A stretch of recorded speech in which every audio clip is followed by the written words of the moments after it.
안녕하세요. 날씨가 참 많이 춥습니다. 여기 오신다고 여러분들 수고 많으셨습니다.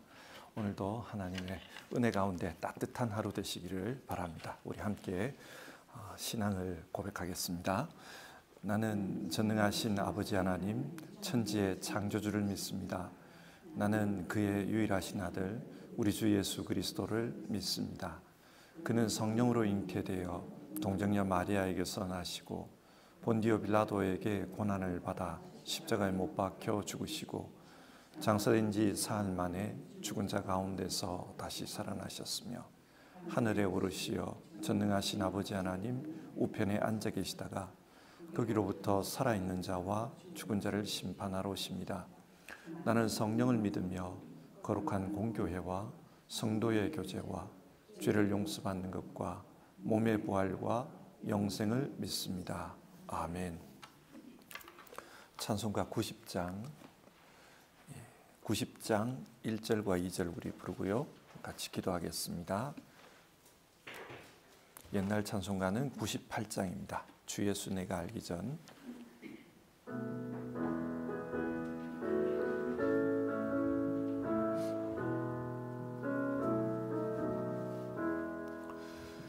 주 예수 내가 알기 전 날 먼저 사랑했네.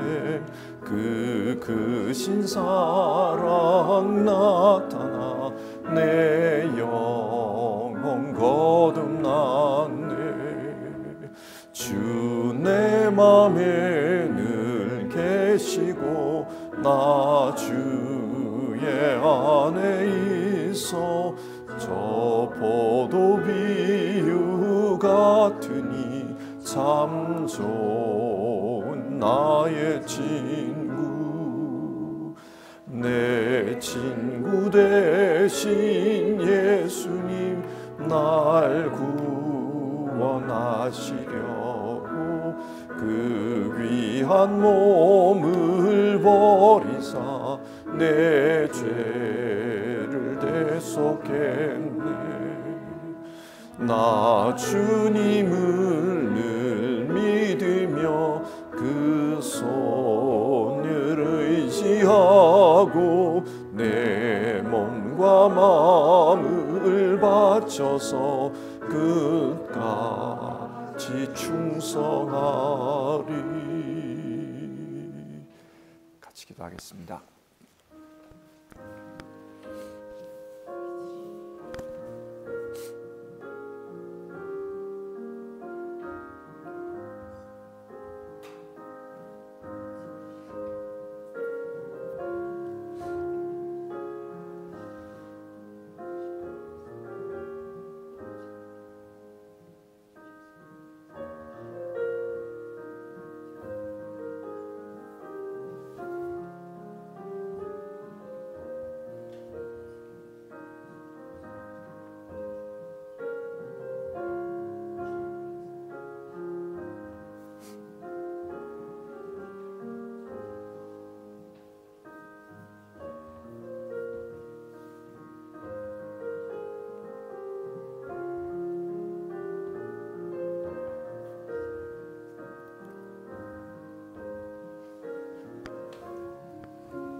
오늘 우리가 읽을 성경 말씀은 디모데전서 6장의 말씀입니다.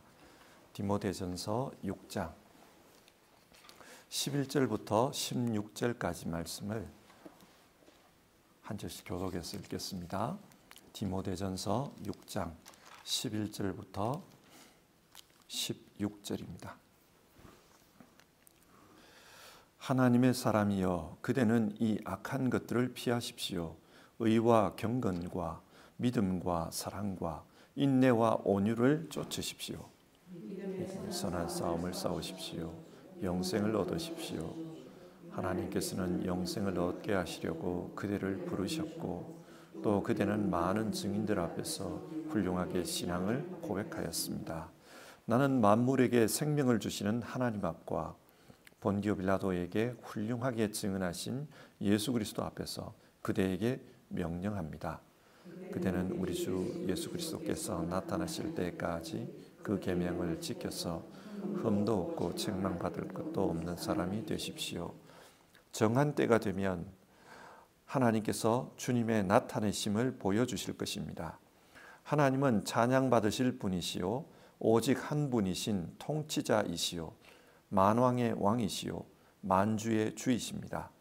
오직 그분만이 죽지 않으시고 사람이 가까이 할 수 없는 빛 속에 계시고 사람으로서는 본 일도 없고 또 볼 수도 없는 분이십니다. 그분에게 존귀와 영원한 주권이 있기를 빕니다. 아멘. 세상에는 다양한 생각들이 있습니다. 그리고 그 생각에 따라서 다양한 모습으로 살아가는 것을 봅니다. 이 세상에는 다양성이 있습니다. 그리고 그 다양성은 존중되어야 합니다. 내 생각, 내 삶의 모습과 다르다고 다른 사람을 비판하고 정죄해서는 안 됩니다. 그러나 동시에 그 다양한 생각들이 다 옳은 것은 아닙니다. 그리고 그 다양성이 유익함을 주는 것도 아닐 수 있습니다. 어떤 때는 그 다양함이 공동체의 질서를 무너뜨리고 다른 사람에게 해악을 끼치는 그런 모습으로 나타날 때가 있습니다. 자, 그렇다면 우리는 이런 생각을 가지게 됩니다. 다양함을 인정해야 될까요? 아니면 어떤 획일된 기준을 가져야 할까요? 어느 게 좋을까요? 그리고 우리는 어떤 기준으로 이것이 좋다, 나쁘다 그렇게 판단할까요? 성경은 선악과에 대한 이야기를 합니다. 선과 악을 판단하는 그 지혜는 하나님께 있다 그렇게 이야기를 합니다. 그리고 인간이 그 선악과를 먹은 다음에 인간은 타락했다고 했습니다. 좋은 것과 나쁜 것, 유익한 것과 그렇지 못한 것에 대한 기준은 하나님에게 있습니다. 그래서 우리는 하나님의 생각을 따라가야 합니다. 하나님의 생각을 따라가는 것, 그것이 기독교입니다. 디모데전서를 읽다 보면 경건에 대한 강조가 많이 나옵니다. 여러분, 경건이 무엇일까요? 경건은 하나님을 닮아가는 것입니다. 하나님의 생각, 또 하나님의 가르침을 따라가는 것입니다. 그래서 우리는 디모데전서를 읽으면서 나는 경건한 사람이 되고 싶다. 경건에 힘쓰겠다. 그런 결심을 했으면 좋겠습니다. 디모데전서 6장은 전체적으로 이 경건에 대해 말하고 있습니다. 먼저 1절과 2절을 보면요. 이 1절과 2절은 내용상으로 5장에 붙어 있어야 옳습니다. 5장에서는 교회 안에서 사람들과 어떻게 관계하며 살 것인가 그것을 이야기했잖아요. 그것에 대한 이야기입니다. 에베소 교회 안에 주인과 종이 함께 예수님을 믿고 있는 경우가 있었습니다. 성경은 하나님을 믿는 모든 사람들을 하나님의 자녀라고 일컫고 있습니다. 그래서 서로가 형제, 자매 그렇게 불렀습니다. 그렇다 보니 종으로 있는 이 사람이 함께 신앙하고 있는 그 주인을 존중하지 않는 일이 발생한 것 같습니다. 에베소 교회 안에서 주인과 종과의 관계가 이게 애매해진 거예요.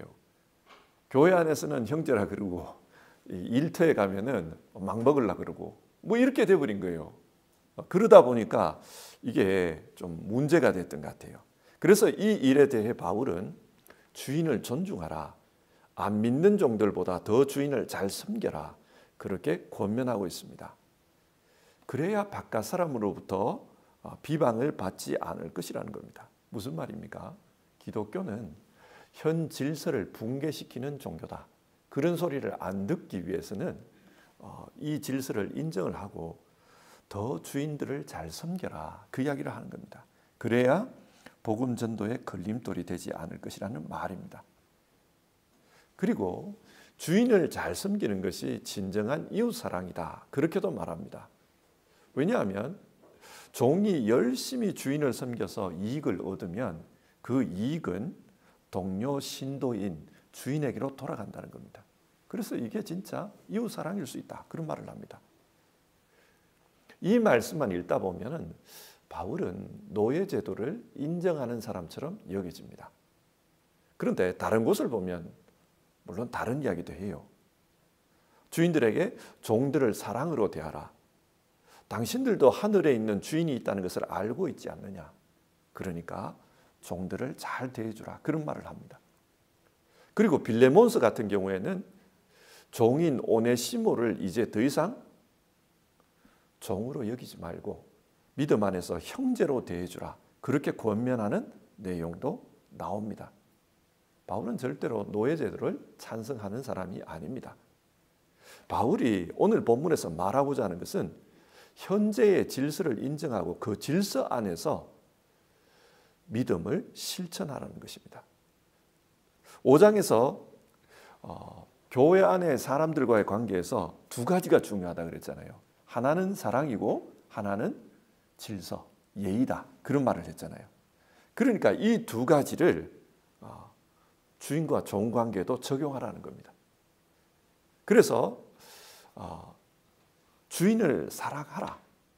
그리고 주인과의 관계에서 질서를 어기지 말라. 그걸 이야기하는 거예요. 자, 성경이 뭘 말합니까? 하나님을 본받아 사는 삶은 현실을 벗어나서 저 세상에서 사는 게 아닙니다. 하나님을 본받아 산다는 삶은 우리 현실 안에서 이루어져야 된다는 거예요. 역사를 보면 어떤 시대에는 기독교 신앙에 따라서 노예제도를 혁파하기 위해 개혁이 추진되었던 시대가 있습니다. 미국 같은 경우에는 이 신앙의 근거에서 노예 해방 전쟁을 벌였습니다. 기독교는 결코 노예제도를 옹호하는 그런 종교가 아닙니다.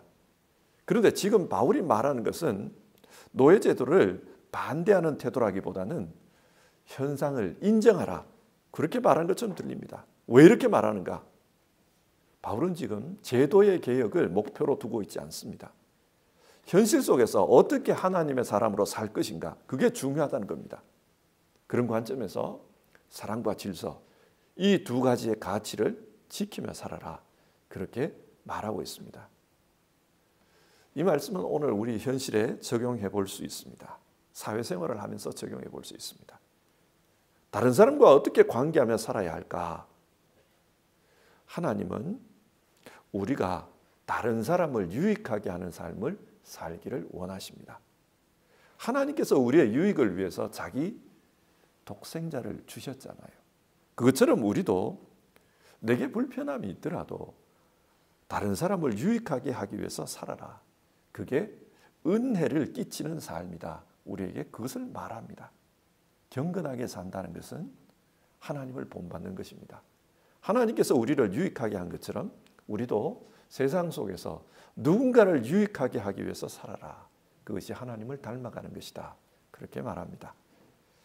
두 번째로 3절부터 10절을 보면요, 거짓 교사와 거짓 교훈에 대해서 어떻게 대처해야 하는가, 그것에 대해서 또다시 말하고 있습니다. 앞서 말씀드린 것처럼 당시 에베소 교회에는 거짓 가르침이 퍼지고 있었습니다.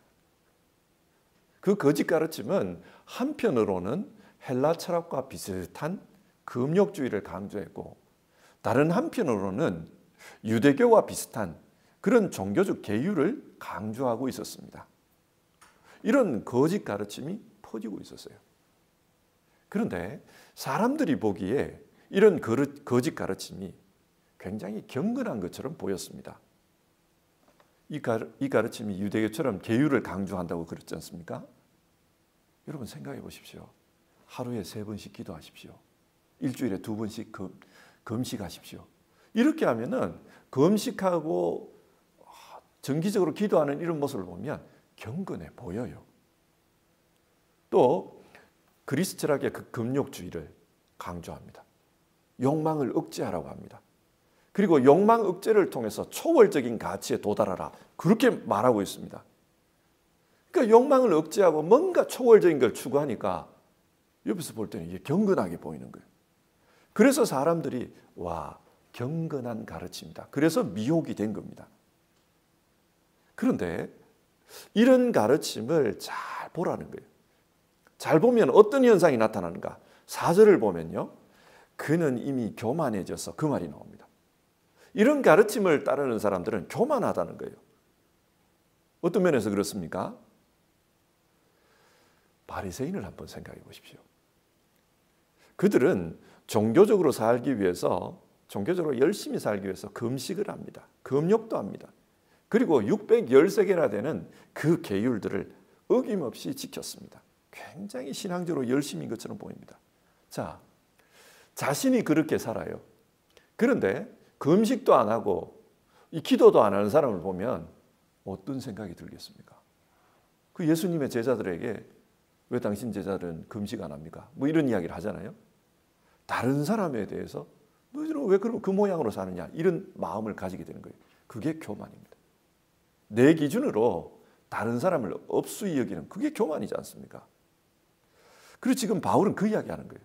그런 거짓 가르침을 따르는 사람들은 그 안에 교만이 내재되어 있다. 그래서 자기들이 뭔가 우월한 것처럼 그렇게 행동한다. 그 이야기를 하고 있는 겁니다. 이렇게 교만해지면 그 다음에는 어떻게 될까요? 다른 사람과 논쟁하고 싸우게 됩니다. 그래서 4절 뒷부분을 보면 아무것도 알지 못하면서 논쟁과 말다툼을 일삼는 병이 든 사람입니다. 그런 데서 시기와 분쟁과 비방과 악한 의심이 생깁니다. 이렇게 스스로 교만해져서 다른 사람의 신앙을 판단하고 무시하고 이렇게 되면은 거기서 싸움이 날 수밖에 없겠죠. 그러면 교회가 혼란에 빠질 겁니다. 그리고 5절을 보면 그리고 마음이 썩고 진리를 잃어서 경건을 이득의 수단으로 생각하는 사람들 사이에 끊임없이 알력이 생깁니다. 이런 사람들은 알력이 생긴다는 거예요. 왜 그런가? 바리새인들을 예로 다시 한번 생각해 봅시다. 바리새인들은 자신들이 율법을 철저히 지키려고 하기 때문에 자기들이 우월하다고 생각해요. 그러니까 일반 사람들에게 가르치려고 듭니다. 스스로가 선생이라고 생각합니다. 이렇게 가르치려고 하면서 스스로가 선생이라고 자기를 높이니까 이게 오늘 성경에서 말하는 경건을 이득의 수단으로 생각하는 거예요. 종교적인 이런 경건한 삶을 통해 자기가 높아지는 거예요. 그래서 내가 너희들보다 낫지 않냐, 너희들은 내 말 들어야 된다, 선생으로 생각해요. 그리고 공동체 안에서 지도자 역할을 하려고 하는 겁니다. 이렇게 하다 보면은 알력이 생긴다는 거예요. 자기를 높이고 스스로가 내가 너보다 낫지 않냐, 그러다 보면 알력이 생긴다는 겁니다. 지금 바울은 그 이야기를 하고 있어요. 그러니까 이런 거짓 가르침, 이런 거짓 경건을 쫓아가면은 교회가 틀림없이 혼란에 빠지고 말 거다. 그렇기 때문에 바울은 다른 교리를 가르치고 예수 그리스도의 말씀과 경건에 부합하지 않는 교훈을 따르는 사람들을 치리하라고 합니다. 그리고 성도들에게, 그리고 디모데에게 자족할 줄 아는 마음을 가져라, 그 이야기를 합니다. 자족할 줄 아는 마음, 이것은 만족하는 마음이죠. 그러니까 교만하고 반대되는 겁니다.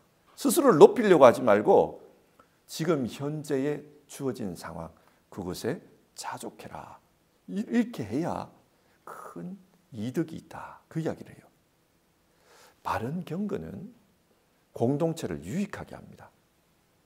자신의 삶을 유익하게 할 뿐만 아니라 다른 사람에게도 유익함을 끼칩니다. 그래서 바울은 7절과 8절에서 이 자족하는 삶에 대해서 좀 더 이야기를 합니다. 우리는 아무것도 세상에 가지고 오지 않았으므로 아무것도 가지고 떠나갈 수 없습니다. 우리는 먹을 것과 입을 것이 있으면 그것으로 만족해야 할 것입니다. 우리 삶이 그렇다는 겁니다. 빈손으로 왔다가 빈손으로 가게 된다. 그런데 이 땅에서 살면서 우리가 얻는 것은 그건 하나님이 주신 거다. 하나님이 우리에게 먹을 것 주시고 입을 것 주시고, 어떤 사람은 좀 더 주시고 어떤 사람은 덜 주시고, 하나님이 그만큼 주셨으면 그게 내 몫인 줄 알고 그게 자족해라는 겁니다. 그리고 이 자족함과 관련해서 9절과 10절에서 부연된 설명이 나옵니다. 자족하지 못하는 사람들이 어떻게 되는가? 9절을 보면 그러나 부자 되기를 원하는 사람은 유혹과 올무와 여러 가지 어리석고도 해로운 욕심에 떨어집니다. 이런 것들은 사람을 파멸과 멸망에 빠뜨립니다. 자족하는 마음이 없고 욕심을 부리기 시작하면은 유혹에 빠진다는 거예요. 욕심에 떨어지고 결국은 자기 인생을 파멸과 멸망으로 이끌어갈 것이다. 그 이야기를 합니다. 그러면서 10절 돈을 사랑하는 것이 모든 악의 뿌리입니다. 돈을 쫓다가 믿음에서 떠나 헤매기도 하고 많은 고통을 겪기도 한 사람이 들어 있습니다. 예수님은 한 종이 두 주인을 섬길 수 없다. 그런 말씀을 하셨습니다. 그러면서 하나님과 재물을 동시에 섬길 수 없다고 했습니다. 예수님 말씀하신 이 재물이라는 이 단어는 맘몬입니다. 맘몬은 돈의 신, 우상입니다. 바울은 예수님의 그 가르침에 근거해서 돈을 사랑하는 것이 일만악의 뿌리다. 모든 악의 뿌리다. 그렇게 말합니다. 이게 제일 심각한 죄예요. 근데 여러분, 요즘 세상은 돈을 사랑하는 걸 죄라고 생각하지 않습니다. 한국을 보십시오. 한국 사람들은 이 북한 때문에 큰 어려움을 당했기 때문에 공산주의를 굉장히 싫어합니다. 공산주의는 유물론에 근거합니다. 물질이 근본이라는 거죠. 그래서 이 공산주의를 싫어하고 유물론을 배격해야 될 것 같은데, 그런데 지금 한국 사람들은 누구보다도 물질 중심적인 삶을 살아가고 있습니다. 이율배반이에요. 공산주의를 싫어하면서 물질 중심적인 삶을 산다. 이게 이율배반입니다. 왜 이렇게 모순된 삶을 살까요?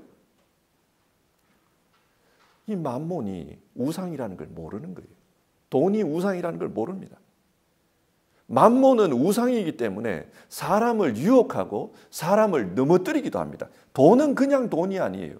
이게 사람을 망가뜨릴 수 있습니다. 그래서 그 사람의 인생을 꽉 휘어잡아 버립니다. 요즘 사람들을 보십시오. 돈 때문에 살고 돈 때문에 죽습니다.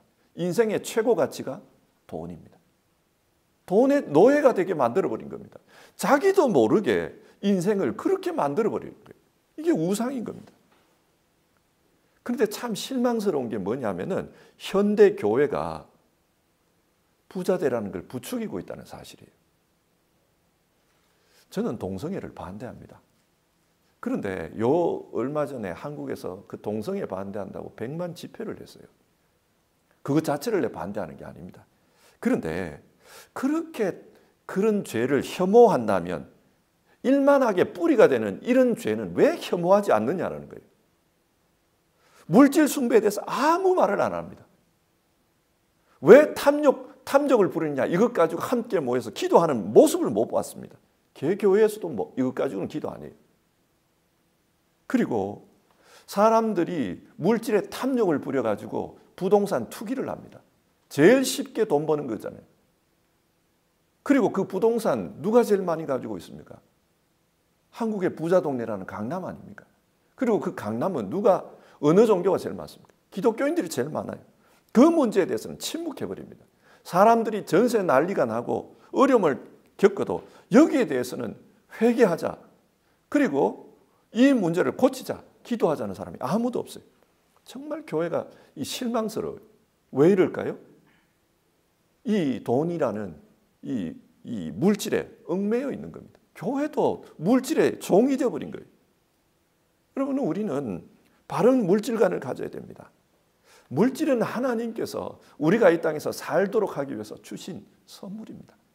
그 선물을 잘 사용하면 우리는 행복하게 살 수가 있어요.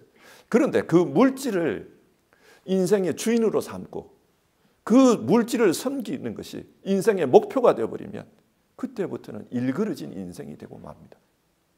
그런데 요즘 세상이 부자 되세요. 부자 되기 위해서 인생 사세요. 그렇게 선동하는데 교회도 암묵적으로 동의하고 있다는 사실입니다. 우리는 이 부분에 대해서 심각하게 생각해야 합니다. 참된 경건이 뭐냐?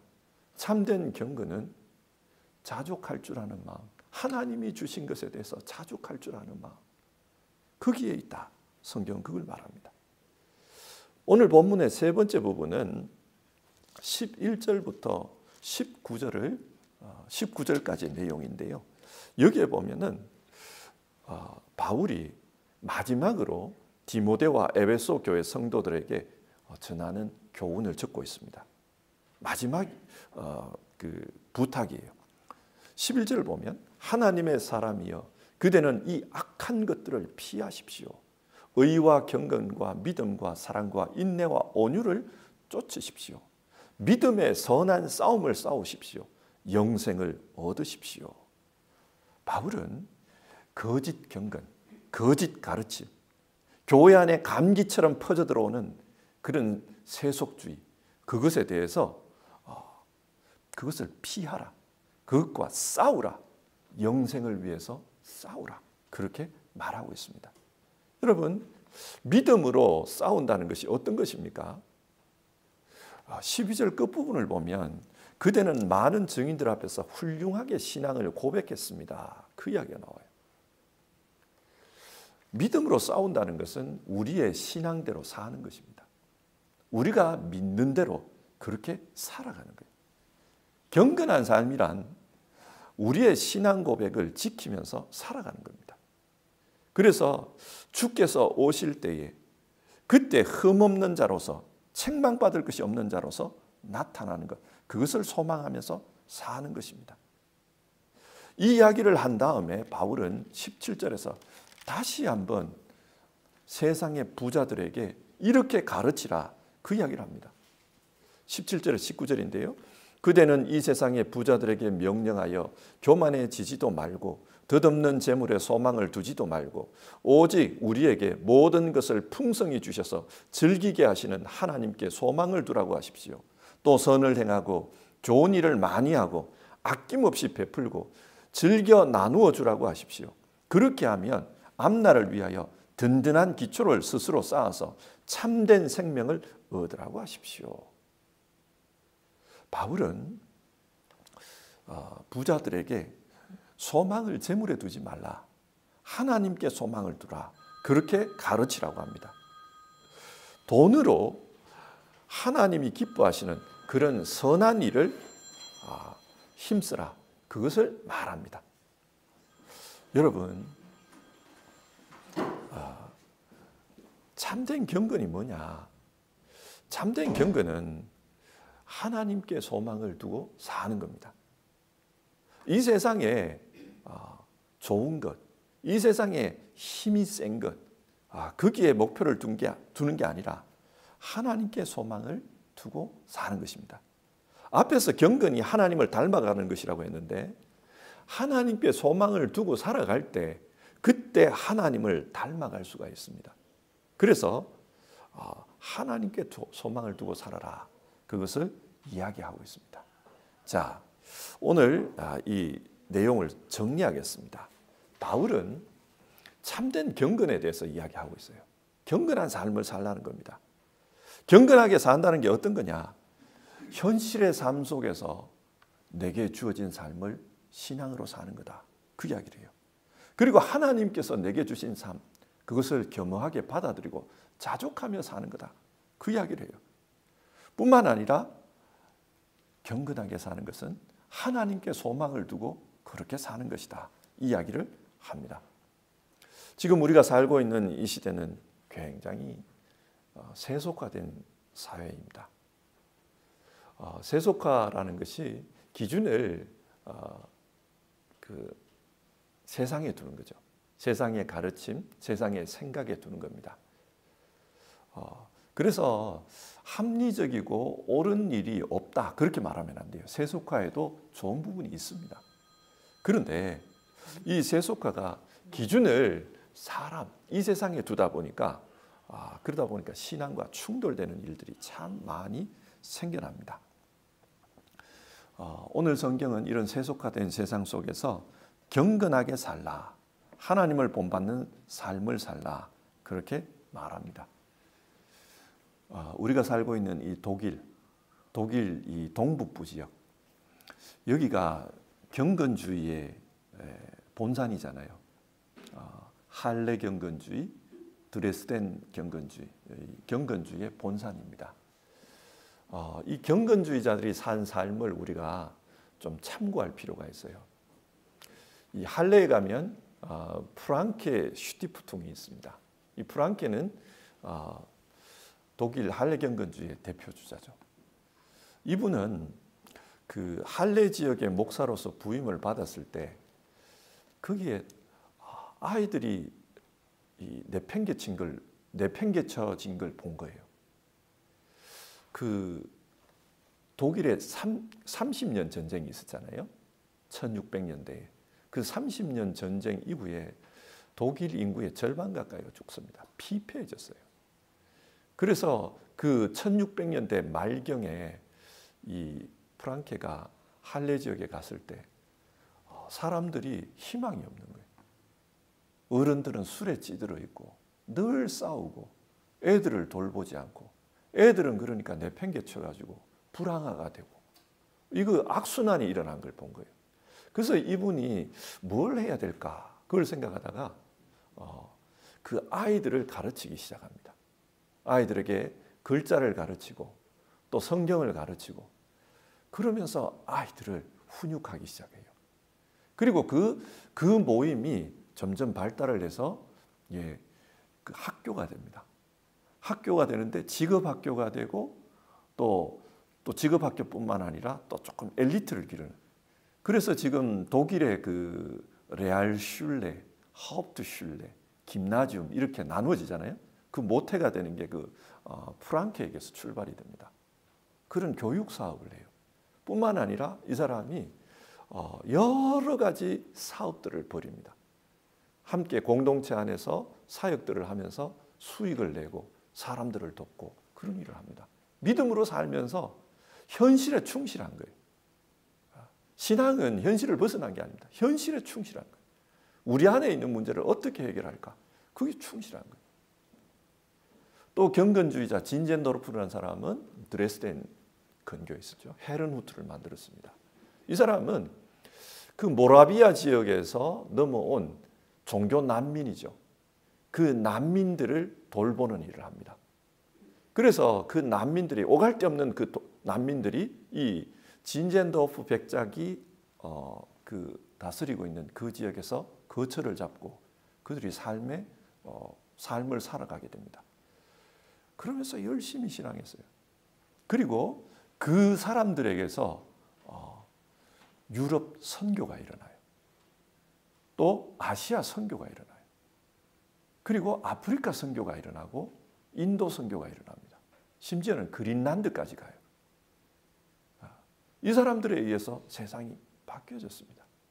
그러니까 사랑으로 그 난민들을 돌보고 그렇게 했더니 거기서 하나님의 역사가 일어난 거예요.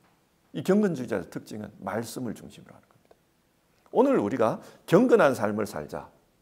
하나님 말씀 중심으로 우리 현실에 최선을 다하면 됩니다.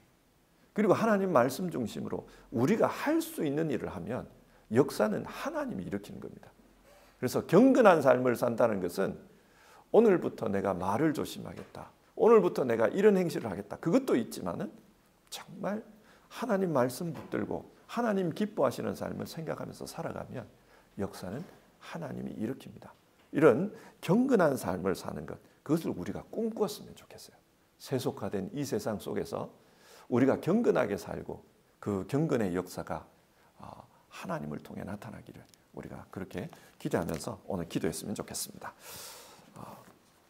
우리 212장입니다. 212장 겸손히 주를 섬길 때 옛날 찬송가는 347장입니다.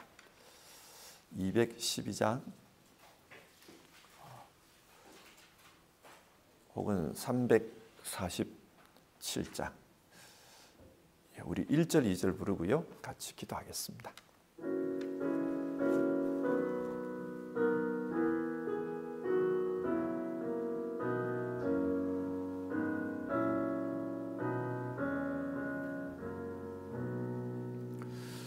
겸손히 주를 섬길 때 괴로운 일이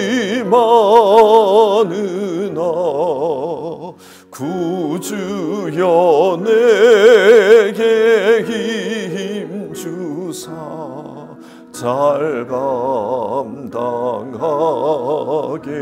하소서. 인자한 말을 가지고 사람을 감화시키며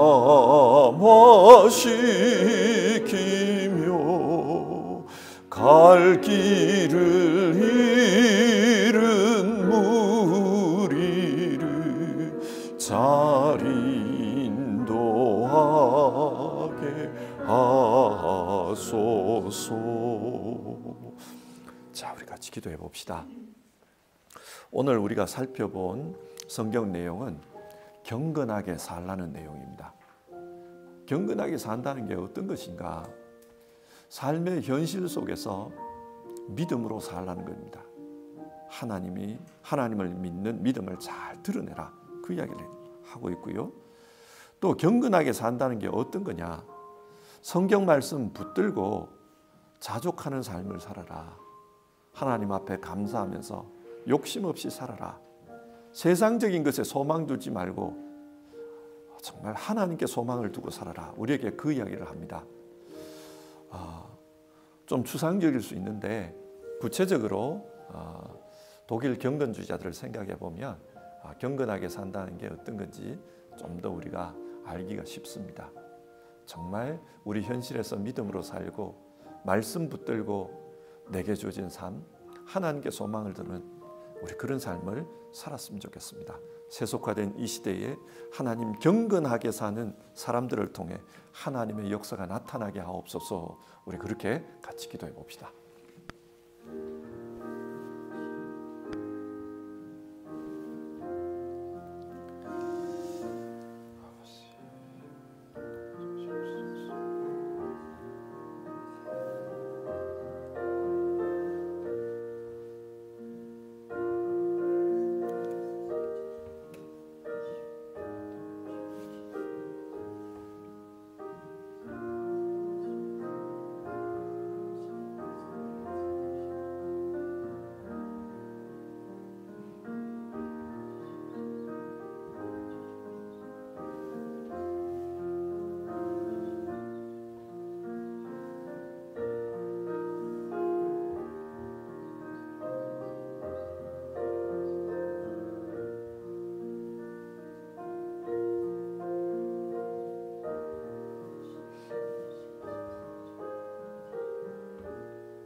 하나님, 오늘 성경 말씀을 통해서 경건하게 살라는 그 권면의 말씀을 우리가 읽었습니다.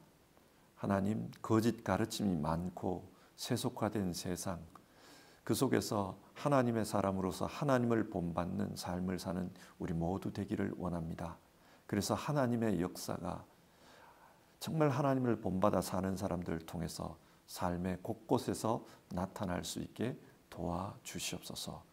하나님, 간절히 기도드립니다. 정말 우리 믿는 성도들 개인적인 경건의 삶, 정말 하나님의 말씀 붙들고 하나님을 닮아가는 삶, 그 삶을 잘 살게 하옵소서. 그리고 우리 시대의 교회, 정말로 하나님의 공동체로서 하나님의 성품과 하나님의 그 향기들을 세상에 드러낼 수 있도록 주님 도와주시옵소서.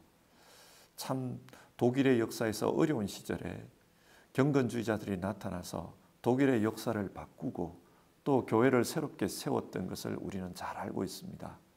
하나님, 우리 시대에도 경건한 사람들을 통해서 이런 일들이 많이 나타나게 하옵소서. 우리 시대의 교회가 하나님의 역사에 쓰임받았으면 좋겠습니다. 주님, 우리를 도와주시옵소서. 오늘 하루도 하나님 앞에 예배하면서 하루를 시작하는 모든 성도님들의 삶 속에 하나님의 은혜가 있기를 바라고 그 삶 속에 경건이 실천될 때 하나님의 역사가 나타나게 하여 주옵소서.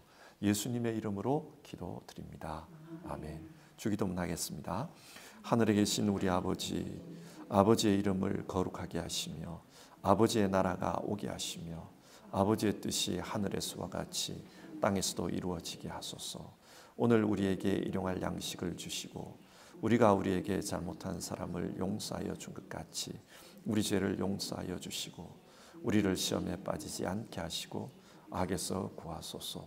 나라와 권능과 영광이 영원히 아버지의 것입니다. 아멘.